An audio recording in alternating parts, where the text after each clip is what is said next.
Greetings everybody, Keith Schweiger and Jeff Reinhardt here with our bonus video for the Friday night, week 10 of the 2010 high school football season. We're going to go over the playoff pairings for the District 3 playoffs, those games that are involving Lancaster Lebanon League teams. We should note that the brackets are not completely official in that they haven't been released by District 3 yet. They'll come out on Sunday with the official brackets. But our colleagues Rod Frisco and the hardworking folks at the Harrisburg Patriot News came up with their numbers through the power ratings, and we think we have a pretty good idea of what's going on. So I'm going to run them down real quick, and then Jeff and I will go over our impressions of all the matchups. Let's start in Quad A, where we're going to have a Lancaster Lebanon League Section 1 rematch in the first round. Wilson did not get the top seed in spite of their 10-0 record. They finished number 2 behind Dallastown. Their first round opponent will be Manheim Township, which was the 15 seed.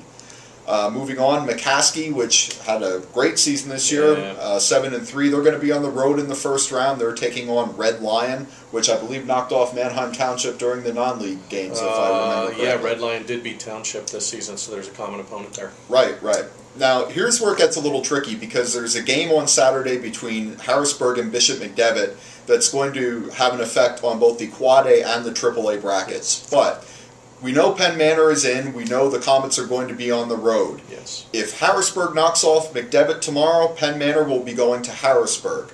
However, if Bishop McDevitt knocks off Harrisburg tomorrow, that'll switch up the seedings a little bit in Quad A, and Penn Manor would wind up going to Governor Mifflin under that scenario. That's a rematch of former Section 1 foes there. True. Mifflin is a expatriate from the Lancaster Lebanon League, now in Berks County. And finally, the last Quad A team into the door here is Conestoga Valley, which, boy, I think Tom Nichols should buy a lottery ticket this weekend, because they needed a whole bunch of stuff to go right for them to get in. Starting with the tallest task, possibly knocking off undefeated Lampeter Strasburg. The Buckskins get that done. They knocked off LS 33-21. Then they needed 3 teams ranked ahead of them in the power ratings to lose. All 3 of them went down. Unbelievable. So CV sneaks in as the number 16 seed. They take on top-seeded Dallastown. They'll be on the road for that one in Week 1. Wow. Moving on to AAA. Lampeter Strasburg, as we mentioned, lost to Conestoga Valley. That knocks them down to the 2nd seed. They're going to be taking on Kennardale. They get a home game in the first round. The other AAA teams are Manheim Central, which is surging. Barons finished 7-3, finished behind LS in the Section 2 standings. The Barons host Dover in the first round. Cocalico is the last AAA entrant, and again, they're going to be waiting to see what happens tomorrow between McDevitt and Harrisburg. If McDevitt knocks off Harrisburg, Cocalico will visit West York. If McDevitt loses to Harrisburg, the Eagles will get Susquehanna Township. Either way, Cocalico is going to be on the road for round 1. Moving on to the AA bracket, top-seeded Lancaster Catholic, the defending district champ. They finished up 10-0 in the regular season, 23 straight, I believe, now going back to last year. The Crusaders will get Schuylkill Valley in the first round. I believe Schuylkill Valley went 6-4 this year. Enjoy your trip to Lancaster. Yeah, enjoy getting Mercy Rule, probably.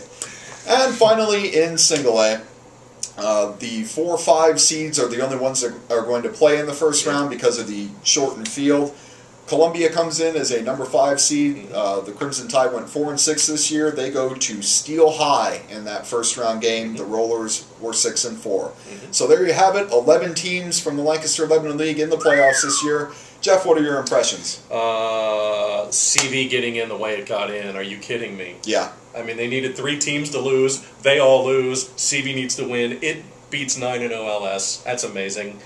Township Wilson rematch. Don't forget, Township gave Wilson a tangle there. They did. 27-14. They did. That was played them well. It was a competitive game, even though Wilson never really seemed to be relinquishing control. They got up to an early 14-0 lead, and then sort of put it in cruise control. They let Township hang around. Township eventually came back and tied that game early in the second half, but Wilson pulled away with 2 fourth-quarter touchdowns. So probably the biggest test Wilson's had this year, other than Manheim Central, probably, I would say. Yes.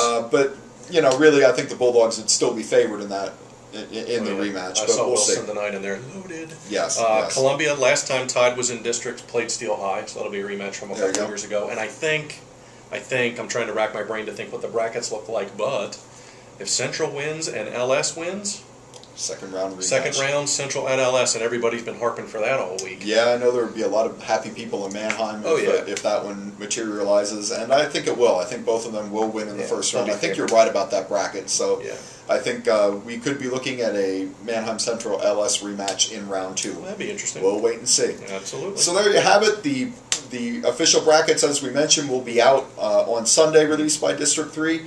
Keep visiting LionsSports.com during the week. We'll have playoff previews and our impressions up as the weeks roll on. Thanks for visiting the site and have a great weekend.